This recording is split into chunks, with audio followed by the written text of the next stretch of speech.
Bueno, mi nombre es Ashley Molina y explicaré las propiedades coligativas. Antes iniciaré dando una breve introducción. Nos dice que las propiedades físicas como la presión de vapor, el punto de ebullición, la presión osmótica y el punto de fusión depende únicamente de la concentración de la naturaleza del soluto presente. Las propiedades coligativas tienen una gran importancia tanto en la vida diaria como en la vida industrial. Una solución o una disolución se forma cuando se combinan dos sustancias en cualquier estado de agregación. La de menor proporción será el soluto y la de mayor proporción será el solvente. Para el caso de que el solvente sea un líquido, se adiciona un soluto. El soluto determina una modificación a las propiedades del líquido puro. Estas modificaciones se le denomina propiedades de una solución. Los conocimientos previos sería lo que ya dije, lo de que una disolución se forma cuando se combinan dos sustancias o más. Para el caso de que el solvente sea líquido, se adiciona el soluto y el soluto determina la modificación de las propiedades del líquido puro. Existen las propiedades consecutivas y las propiedades coligativas. Las propiedades consecutivas son las que dependen de la naturaleza química. Ejemplo, la conductividad eléctrica, la viscosidad y la densidad. Las propiedades coligativas son aquellas que no dependen de la naturaleza química, puesto que dependen del número de partículas disueltas, ya sea moléculas, átomos o iones. ¿Qué son las propiedades coligativas? Son propiedades físicas de las soluciones que dependen únicamente del número total de partículas. En otras palabras, quiere decir que no importa qué tipo de soluto esté disuelto, la propiedad coligativa se verá afectada de la misma manera siempre que se tenga el mismo número de partículas. Existen subtemas que se verán a lo largo del video, por ejemplo el descenso crioscópico, que es la disminución del punto de congelación de la solución, el descenso ebullioscópico, que es el aumento de ebullición de la solución, el descenso de la presión de vapor, que es la disminución de la presión del vapor solvente de la solución, la presión osmótica que hay que aplicar a una solución para evitar que el flujo del solvente hacia una solución más concentrada a través de una membrana semipermeable. Existen características y nos dice que depende del número total de partículas del soluto.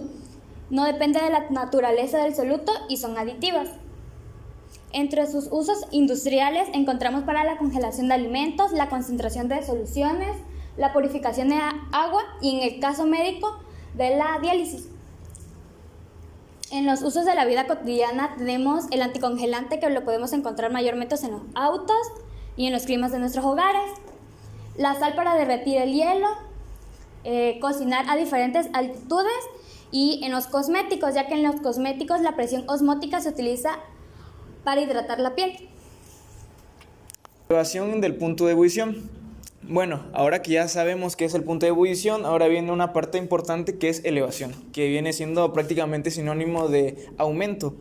Y pues nos dice que la elevación del punto de ebullición es la diferencia de temperatura entre el punto de ebullición del disolvente puro y el de la solución. Bueno, debemos de recalcar ahí lo importante, pues de las soluciones. Cada solución tiene su propia característica muy independiente de las otras.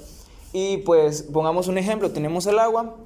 El agua pues ebulle a una determinada temperatura que son 100 grados centígrados, pero al momento de combinarse con otra sustancia, pues su punto de ebullición va a cambiar. Y a esto se le llama elevación del punto de ebullición, ya que ya no va a ser 100 grados centígrados, sino que va a ser más.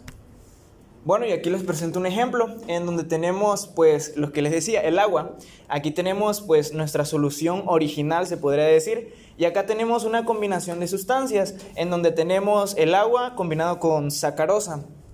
Y pues aquí vemos cómo empieza a hervir el agua aquí solamente, y en la segunda imagen vemos que hierve el agua y pues junto con la sacarosa. El aumento ebullioscópico es una de las otras maneras en las que se les puede llamar pues a este tema. También conocido como ascenso ebullioscópico, es el aumento del punto de ebullición que experimenta un solvente puro al formar una solución con un soluto determinado. Bueno, ahora que ya sabemos qué significa el aumento del punto de ebullición, tenemos que saber cómo calcularlo. Y nos dice que la magnitud de la elevación del punto de ebullición se obtiene al calcular la diferencia entre la temperatura de ebullición de la solución y la del solvente puro. O sea, diferencia de temperatura del punto de ebullición de la solución en su totalidad menos la del solvente puro. Bueno, ahora voy a explicar un ejercicio sobre el aumento del punto de ebullición que nos dice: Dice, calcular la variación en el punto de ebullición del agua al agregarle 30 gramos de cloruro de sodio a 250 gramos de agua, sabiendo que la constante de ebullición tiene un valor de 0.52 grados centígrados por kilogramo sobre mol. Bueno, aquí tenemos dos datos importantes, que es el cloruro de sodio, que es nuestro soluto, y nuestro solvente, que es el agua. Tenemos 250 gramos de agua. ¿Y qué debemos hacer ahora? Debemos de calcular el peso molecular, que va a ser de nuestro soluto, y esto nos da 58.5 gramos por mol. Bueno, ahora ya sabiendo esto, pues vamos a lo que nos pide el problema. Si el punto de ebullición del agua es de 100 grados centígrados, ¿cuál será el valor del punto de ebullición de la solución de cloruro de sodio? Bueno, ¿qué es lo que tenemos que hacer primero? Tenemos que calcular el número de moles de cloruro de sodio. ¿Y qué dice la fórmula? Que vamos a dividir los gramos del soluto sobre su peso molecular. Y entonces dividimos 30 gramos sobre 58.5 gramos sobre mol, que es el peso molecular, y esto nos va a dar 0.513 moles. El segundo paso, tenemos que calcular la molalidad. Entonces, ¿qué tenemos ahora? Ya tenemos los 0.513 moles de cloruro de sodio que están disueltos en los 300 gramos de agua. Y para obtener la molalidad de la solución se llevan los moles de cloruro de sodio a 1000 gramos, o sea, 1 kilo. O sea, lo que quiere decir aquí es que vamos a hacer una pequeña conversión de gramos a kilogramos. Bueno, ahora la fórmula nos dice que vamos a dividir los moles de solutos sobre los kilogramos de agua. Y entonces hacemos ya pues prácticamente la sustitución y dividimos 0.513 moles sobre 300 gramos de agua, que son los 300 gramos que tenemos desde el inicio del problema. Y ahora, ya que resolvamos todo esto, vamos a hacer la conversión de gramos a kilogramos para que nos quede 1.71 moles sobre kilogramos de agua. El tercer paso, cálculo del aumento del punto de ebullición debido al añadido de cloruro de sodio. Bueno, ahora solamente vamos a sustituir la molalidad y la constante de ebullición y vamos a multiplicar, y esto nos va a dar 0.889 grados centígrados, y este va a ser el aumento de punto de ebullición pues de nuestro problema. Hola, mi nombre es María del Carmen. Yo les voy a hablar lo que es el 4.2, que es la disminución del punto de congelación. Bueno, para empezar, ¿qué es el punto de congelación? Pues podemos resumirlo a que el punto de congelación es la temperatura a la cual un material pasa del estado líquido al estado sólido con un ordenamiento molecular. Es decir, que se le puede bajar la temperatura, para ejemplo el agua, le bajamos la temperatura o la metemos en un congelador que sus temperaturas son bajas y este se va a pasar a congelar. Bueno, la disminución del punto de congelación.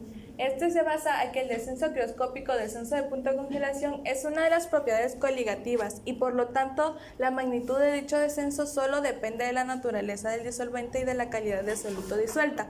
Es decir, esta disminución del punto puede conocerse como descenso crioscópico o descenso del punto de congelación, como ya he mencionado. También, ¿a qué dice que depende de la naturaleza del disolvente y la cantidad de soluto disuelta? Esto depende, por ejemplo, la cantidad del soluto pues se va a encontrar en menor cantidad y el disolvente mayor. Depende mucho de que si el soluto está congelado a una temperatura ya baja y yo le agrego agua a una temperatura elevada, va a bajar su punto de congelación. Para eso tenemos la fórmula que nos va a calcular el descenso crioscópico o el descenso de punto de congelación, que es delta TF, que es el descenso crioscópico, que va a ser igual a la constante del descenso crioscópico por la concentración molar del soluto. Bueno, para esto podemos usar un tipo de despeje, que en esto nuestra fórmula anterior, que es la disminución o variación del punto de congelación, va a ser igual a TC del solvente, que es la temperatura de congelación del solvente a grados Celsius, menos la diferencia de temperatura de C, que es la disminución o variación.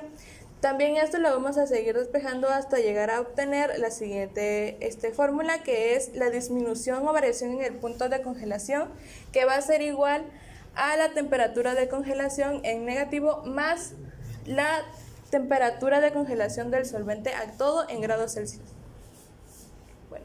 La constante de aumento del punto de ebullición y constante crioscópica de varios solventes se va a basar en la siguiente tabla. Aquí podemos tener algunos solventes que se encuentra el agua, el acetato de hidrógeno, benceno, cloroformo y nitrobenceno. Sus puntos de ebulliciones pues son estos, que pues, se pueden encontrar de grados Celsius a un atm, que son 100, 118.1, 80.1, 61.26, 210.9. Pero pues a nosotros nos interesa lo que es el punto de congelación. En este caso, en la que es del agua, su punto de congelación de grados Celsius a atm es de 0.0, pero nos interesa en KF, que en este caso es de 1.86 grados Celsius por molaridad a la menos 1. Ahora tenemos lo que es un ejercicio. En este nos pide determine la variación en el punto de congelación de una solución que se preparó disolviendo 28 gramos de cloruro de sodio en 450 gramos de agua. Aquí primero tenemos que seleccionar lo que son nuestros datos. Queremos buscar la variación del del descenso del punto de congelación, que eso nos vamos a tener en una incógnita.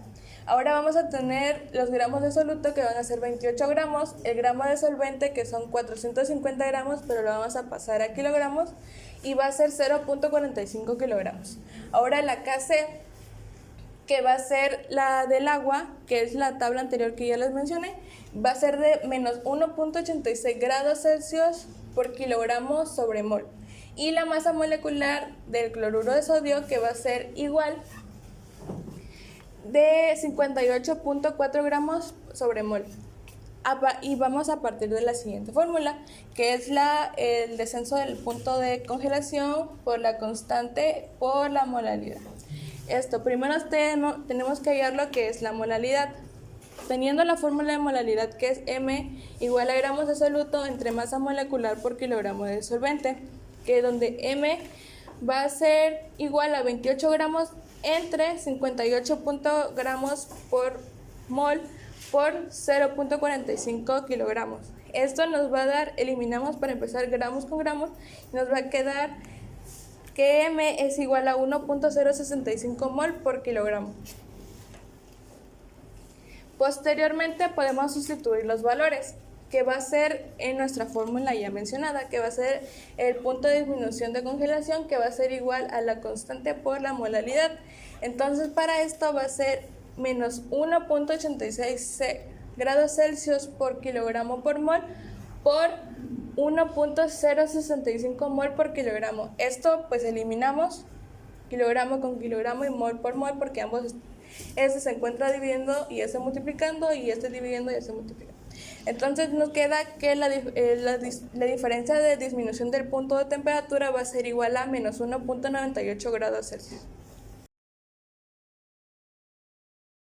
Mi nombre es Daniela Sahari. Yo le voy a explicar el 4.3, que es disminución de la presión de vapor. Para empezar, ¿qué es la presión de vapor? Más que nada comúnmente es llamada la presión de saturación, que es la presión que cada temperatura la fase líquida y vapor se encuentra en equilibrio dinámico. Como se pueden ver, aquí tenemos una imagen donde se encuentra el vapor y el estado líquido y están en un punto dinámico.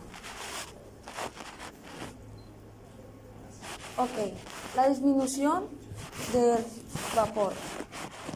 La disolución de una sustancia no volátil en un líquido volátil provoca una disminución de la presión de vapor líquido. Este fenómeno puede relacionarse considerando el efecto de moléculas de soluto que se añaden en los procesos de vaporización. En este caso tenemos como resultado dos factores. ¿Qué tenemos como resultado de estos dos factores? Como primer punto es la disminución del número de moléculas del disolvente en la superficie libre. Y punto número 2 es la aparición de fuerzas atractivas entre las moléculas del soluto y las moléculas de disolvente, dificultando su paso a vapor. En cuanto más soluto añadimos, menor es la presión de vapor. Podemos ver en este ejemplo que tenemos nuestro solvente puro en moléculas de solvente, que son esto de aquí. Se le añade soluto y entonces crea que la presión disminuye. La presión de vapor, como pueden ver en las dos imágenes y como se puede relacionar en esta imagen. Aquí nos dice que cuando se adiciona un soluto a un disolvente líquido, se origina un descenso de la presión que ejerce el vapor del solvente de la solución, como lo expliqué hace rato. Ok, ahorita vamos a ver lo que es la ley de Raoult. La ley de Raoult nos dice que la disminución de la presión de vapor de la solución dividida por la presión del vapor del solvente puro es igual a la concentración molar del soluto por constante que es propia de cada solvente. En este caso tenemos que se representa en la siguiente ecuación. Nos dice que la PA es la presión disolvente en solución y la PA con un grado significa presión de disolvente puro que se va a multiplicar con la fracción molar de disolvente. En este caso también tenemos otras ecuaciones relacionadas a la disminución de presión de vapor, que es delta P, que nos indica que es el descenso de la presión de vapor de la solución, y también tenemos lo que es la presión parcial del solvente sobre una solución, que se relaciona en esas tres fórmulas. Y nosotros vamos a ocupar lo que es también la última fórmula para un ejercicio. Ya por último tenemos nuestro ejercicio. Nos dice que la presión de vapor de agua pura es a 26 grados Celsius, es de 25.21 milímetros de mercurio. Calcule la presión de vapor de una disolución preparada con 20 gramos de glucosa y 70 gramos de agua. En este caso tenemos nuestros datos que se dio anteriormente en las fórmulas. Tenemos que 25.21 es nuestra presión del solvente, y tenemos nuestra masa de soluto, nuestra masa de disolvente, y necesitamos encontrar lo que es la presión parcial del solvente sobre una solución. En este caso tenemos que sacar los números de soluto. Para sacar los números de soluto tenemos la masa de soluto entre el peso molecular de soluto, como se puede ver en la siguiente ecuación, y nos da que es 0.1111 mol. De ahí sacamos el número de moles de la disolución, que es la masa de la disolución entre el peso molecular de la disolución, que es 70 gramos entre 18 gramos mol, que acá tenemos nuestros datos del peso molecular de cada uno, y nos da que es 3.888 mol. Ya por último vamos a sumar lo que es los números de moles total, y nos da que es 4 mol. Ya de ahí tenemos lo que es nuestra XD. Nos decía que nuestra XD es la fracción molar del solvente puro. En este caso tenemos que sacar el número de moles de disolución, que es 3.888, entre el número de moles totales, que es 4. En total nos da 0.9722. Y ahora sí simplificamos en nuestra ecuación. Solamente sería multiplicarlo, lo que es nuestra fracción molar de la disolución por la presión de vapor de la disolución, y nos da por último que nuestra presión parcial del solvente sobre una disolución viene siendo de 24.500 milímetros de mercurio. Y eso sería todo sobre la presión de vapor. Hola, mi nombre es Alexis Cupil y expondré el tema 4.4, presión osmótica. Antes de empezar con el tema, diré una pequeña definición sobre una palabra que se utilizará mucho en este subtema, que es la membrana semipermeable. La membrana, como su nombre lo dice, es una membrana que se ocupa de dejar pasar las moléculas del disolvente y no dejarlas pasar las moléculas del soluto. Bueno, empezaremos explicando su tema sobre qué es la presión osmótica. Bueno, la presión osmótica es la presión que se requiere para detener el flujo neto del disolvente a través de una membrana semipermeable que separa dos soluciones de diferente concentración de soluto. Este fenómeno sucede ya que el disolvente tiende a moverse en diferentes regiones. Sucede que el disolvente se mueve en regiones de la región de menor concentración de soluto a la región de mayor concentración de soluto. Como en anteriores subtemas se mencionaron qué es y las características de las propiedades coligativas. Bueno, la presión osmótica es una de ellas. Ya que sabemos qué es la presión osmótica, pues daremos una pequeña concepto sobre qué es la osmosis. Bueno, la osmosis es cuando dos soluciones de diferente concentración entran en contacto a través de una membrana semipermeable y las moléculas de disolvente se difunden pasando habitualmente de la solución de menor concentración a la de mayor concentración, con esto con el propósito de llegar al equilibrio químico. Las ecuaciones para calcular la presión osmótica generalmente son estas, en el cual la presión osmótica se representa con el símbolo pi o el número pi. Sabiendo que el número pi o el símbolo pi es la presión osmótica y con sus unidades atmósfera, kilopascales, entre otras. La B siendo volumen de solución, la R, pues como sabemos, es la constante de los gases ideales y esta tiene, depende de las unidades, depende el número que se utilice. N siendo un número de moles de soluto, la T, la temperatura, ya sea en Kelvin, en Celsius y entre los demás. Y la M mayúscula, que es la molaridad de la solución. Bueno, a la siguiente parte explicaremos un ejercicio y en ese caso utilizaremos la segunda ecuación, que nos dice que pi es igual a la molaridad de la solución por la constante de los gases ideales y por la temperatura. Bueno, ya que sabemos muy bien qué es la presión osmótica y qué es la osmosis, bueno, diré una de las principales aplicaciones que tiene esta presión en la industria, que es la conservación de alimentos. La presión osmótica se utiliza en la conservación de alimentos mediante técnicas como la salazón y el uso de soluciones azucaradas. Estos métodos reducen el contenido de agua en los alimentos, creando un ambiente hostil para los microorganismos y prolongando la vida útil del producto, o sea, que dura más para su consumo. Ahorita sí, nos enfocaremos en el ejercicio. El enunciado nos dice, una disolución que contiene 0.8330 gramos de un polímero de estructura desconocida en 170 mililitros de un disolvente orgánico mostró una presión osmótica de 5.5 milímetros de mercurio a 25 grados Celsius. Determine la masa molar del polímero. Como datos tenemos la temperatura, como se nos mencionó, 25 grados Celsius. Sabemos que para convertir esto a grados Kelvin solo es de sumar 273, lo que nos da 298 grados Kelvin. La masa del soluto, que es igual a 0.833 gramos. La masa del disolvente, que es igual a 88 gramos y convertidos a kilogramos es igual a 0.058. El volumen total de la solución, que es 170 mililitros. Y como recordamos, la presión osmótica se representa con el símbolo pi, lo cual nos dice que es igual a 5.20 mililitros de mercurio. Convertidos a atmósferas son 6.842 por 10 a la menos 3. Y en este caso la constante de los gases ideales que usaremos es la de atmósferas por litro sobre mol por Kelvin, que es, en este caso es 0.082. Y pues para proseguir el ejercicio, lo único que nos quedaría sería sustituir en la ecuación.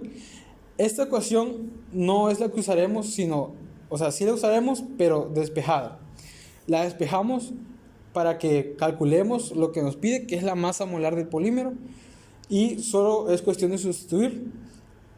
Aquí arriba quedaría la presión osmótica por la constante universal de los gases y por la temperatura, que es 298 grados Kelvin. Sustituyendo todo de manera correcta, nos quedaría un resultado de 2.8 por 10 a la menos 4 moles sobre litro. Esa sería la respuesta ya del ejercicio. Lo demás sería nada más para identificar el compuesto sobre que nos menciona el ejercicio, ya que es un polímero desconocido. Y eso sería todo de mi parte. Gracias.